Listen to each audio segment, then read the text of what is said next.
Bonsoir maître Clémentine Plagnol, vous êtes l'avocate de Ludovic Tolassi. Donc ce 10 février, le tribunal a rendu sa décision concernant l'affaire des grands frères. Quel est votre ressenti? J'imagine que vous ressentez de la satisfaction par rapport au fait que votre client, monsieur Tolassi, a été relaxé. Oui, c'est effectivement un soulagement qu'on a tous les deux, à la fois Monsieur Tolassi et moi-même, son avocate.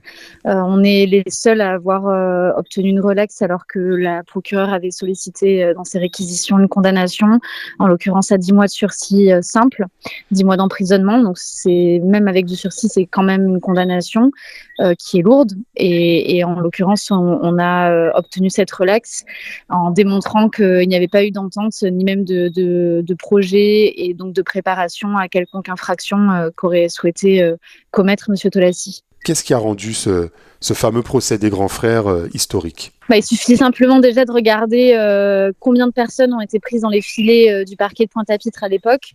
On a fini à 13 prévenus quand même devant le tribunal judiciaire de Fort-de-France. 13, mais au départ, il me semble 19, avec des gardes à vue qui se sont succédés à l'époque. Et qui ont fait suite à une période particulière, puisque c'était celle des revendications liées à la période où le pass sanitaire et donc l'obligation vaccinale s'est imposée aussi sur le territoire de la Guadeloupe, et donc avec un mode de revendication en Guadeloupe qui a été difficile à gérer pour les autorités qui n'ont eu d'autres solutions visiblement, en tout cas c'est notre analyse, que de procéder à des interpellations et à monter une procédure de toute pièce qui a quand même valu une disproportion dans les moyens qui ont été employés, puisqu'on a quand même frôlé pour mon client, mais ça a été effectif pour les autres, des détentions. Et donc on a frôlé le pire aussi pour Monsieur Tolassi, et même si on a obtenu relax aujourd'hui, les conséquences se font ressentir. On parle de 4 ans de procédure avec encore une fois des peines qui aujourd'hui sont de moindre importance, mais qui ont valu certaines détentions et des gardes à vue. Donc on ne peut pas dire que ce soit autre chose qu'un fiasco, et évidemment un procès historique.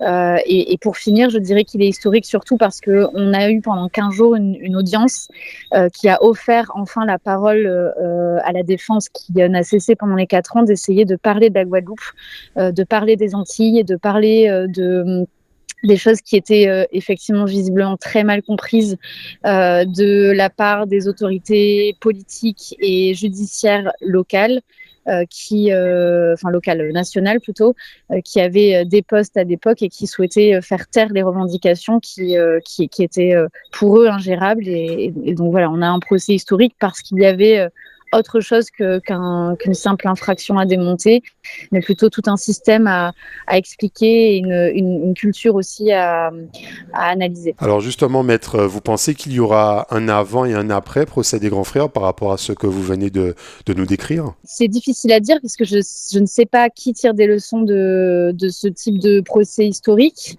Il est certain que le résultat n'est pas à la mesure des moyens qui ont été mis en œuvre, de toutes ces interpellations, de toutes ces gardes à vue, de toutes ces années d'enquête et d'écoute avec des interprètes qui ont dû traduire du créole au français, des heures et des heures d'enregistrement, des détentions qui ont été effectuées dans l'Hexagone, des familles qui ont été ébranlées avec des personnes qui ont perdu leur emploi, et d'autres qui se sont déchirées au sein de leur famille. Donc il y a nécessairement de toute façon pour eux des conséquences. Quelles vont être les conséquences et les issues pour le territoire, je n'en sais rien. Mais c'était quand même je crois, important de rendre des décisions de relax. Malheureusement, tous n'en ont pas bénéficié. Mais voilà, il y a quand même un résultat qui, même s'il arrive tardivement et qu'on ne pourra pas revenir sur cette procédure, a fini par soulager ceux qui ont quand même subi ce qu'on peut dire être comment dire, de la maltraitance judiciaire, puisque vivre 4 ans de procédure et être traité comme un criminel et finir avec une relaxe, c'est de la maltraitance. Maître Clémentine Plagnol, je vous remercie d'avoir répondu aux questions du Pige TV.